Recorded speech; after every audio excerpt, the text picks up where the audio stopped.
కొత్త సంవత్సరములు కొత్త రోజు దేవుడు నాకు ఆయుష్ ఆరోగ్యం బలమిచ్చిన దేవునికి స్తోత్రం.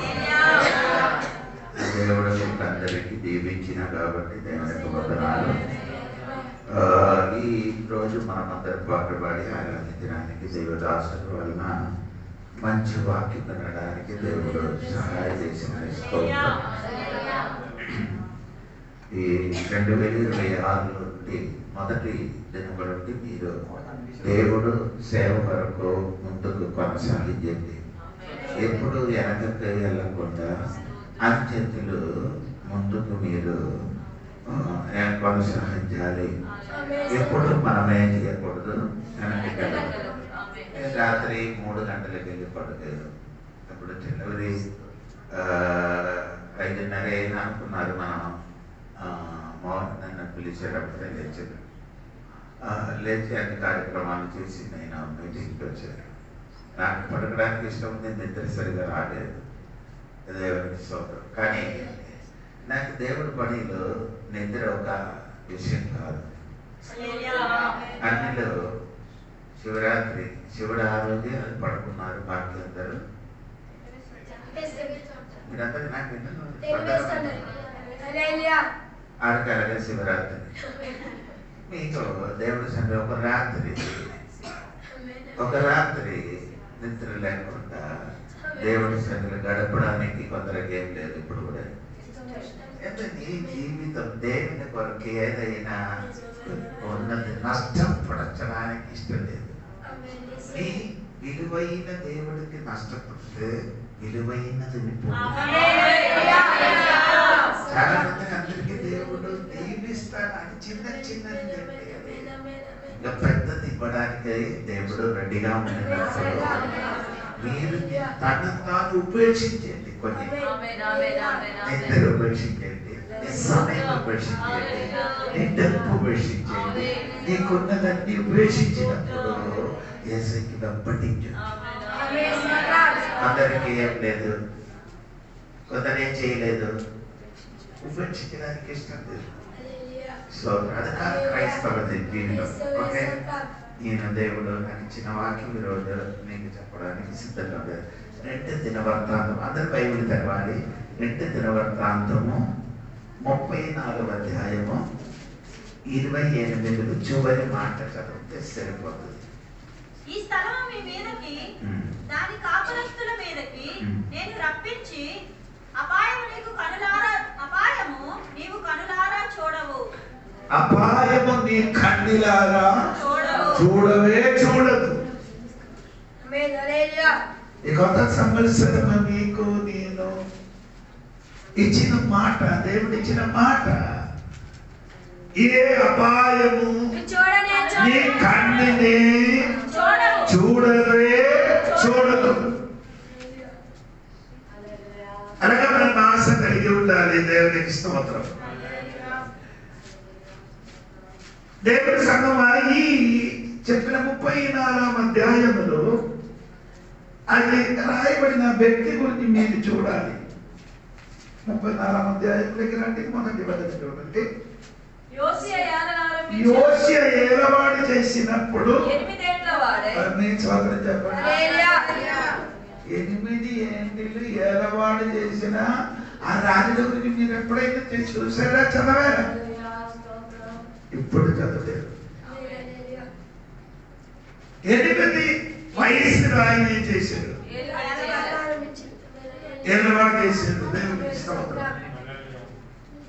ఏలవాడు చేసినప్పుడు దేవుడు ఈ కుమారుడికి చెప్పిన మాట, నీ కన్నుతో కన్నులారా ఏ అపాయము నేను చూడదు. ఎందుకంటే వయసు 8.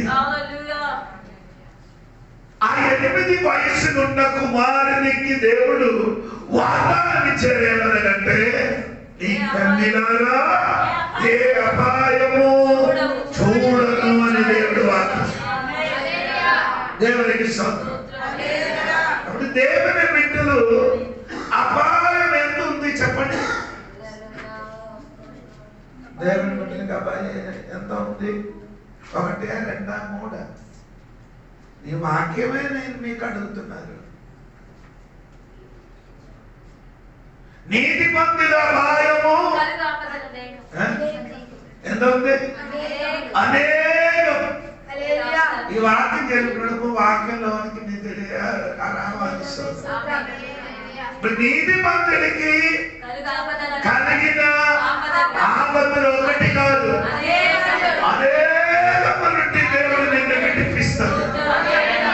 అందుకని నీకు కలిగిన అపాయం నీ కన్నుతోని చూడవే చూడదు. ఎందుకు?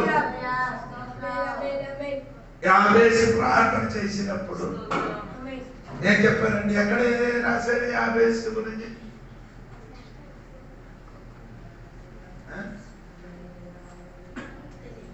తెలీదా? ఈ దినవృత్తాంత పుస్తకంలో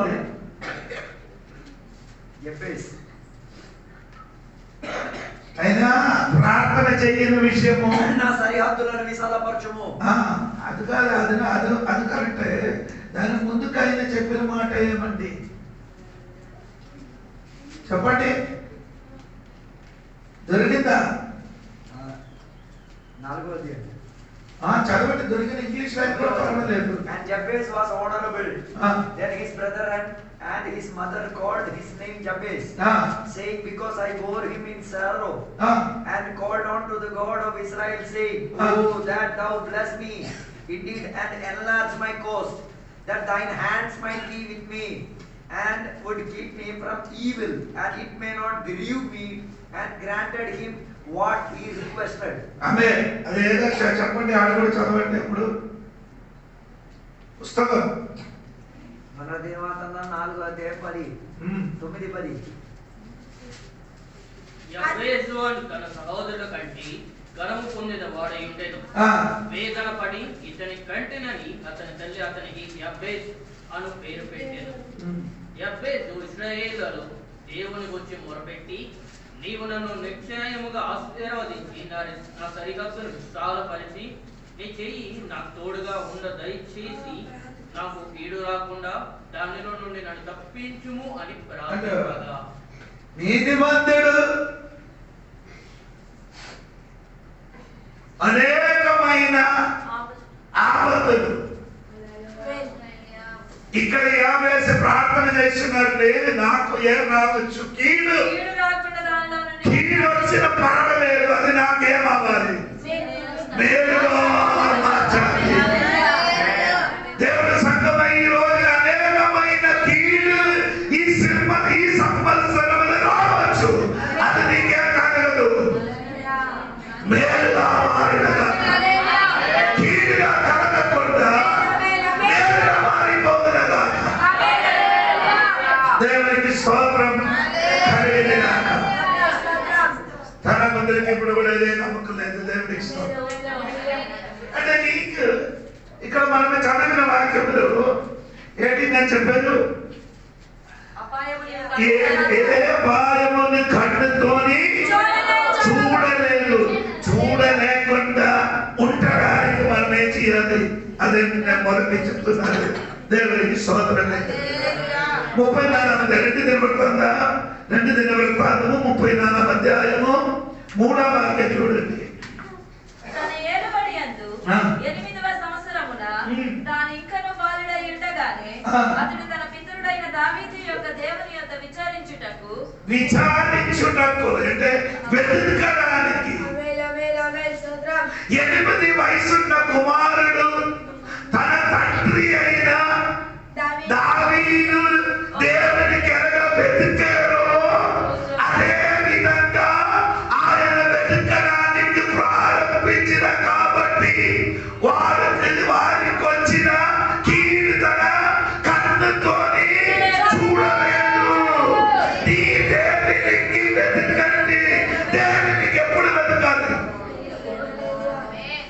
నీకు సమయం వచ్చినప్పుడు మీరంతరాలుగా కాదండి, నీకు సౌకర్యం ఉంటే ఆరాధనకి వస్తుంది. కొనుక్కోదు. నేను 3 గంటలకు వచ్చాను, ఇప్పుడు అవి ప్రార్థన చెయ్యొద్దు. స్తోత్రం. నేను 3 గంటలకు తెలియచిన వాళ్ళని స్తోత్రం.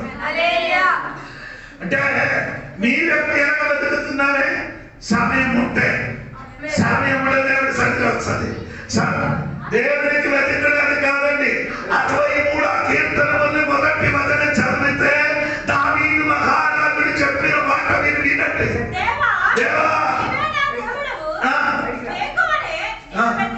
ఎప్పుడు నిన్ను వెతుకుతున్నారు? సమయం దొరికిన సమయం కాదు, వేకుగా తెల్లవారుజాములో దేవుడి సన్నిధిని వెతకండి. నీ జీవితంలో కీడు జరగకుండా, కన్నుతో చూడకుండా ఉండడానికి దేవునికి వెతకాలి. ఫ్రెండ్కి వెతకడానికి ఎన్ని టైం కానీ అందచ్చు, వెతికిపోతుంది. ప్రార్థనకి మాత్రం అన్నలే తగ్గిపోయింది. ఇష్టమైన చెప్పండి, నేనే చెప్పేసి నీ విషయము, నీ అన్ని విషయము మొదటి కళ్ళ లేచి వెతుకుతుంది. నీ విషయం కదా, దేవుడి విషయం నీ చేయాలి. కీర్తి కన్నుతో తెలిసిన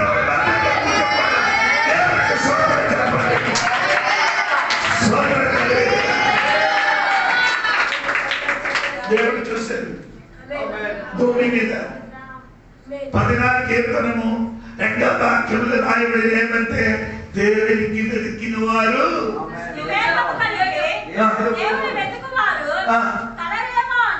దేవుని వెతికివారు కనలేమో. దేవుడు ఆకాశమని చూసినప్పుడు దేవునికి వెతికిన వారు లేరట.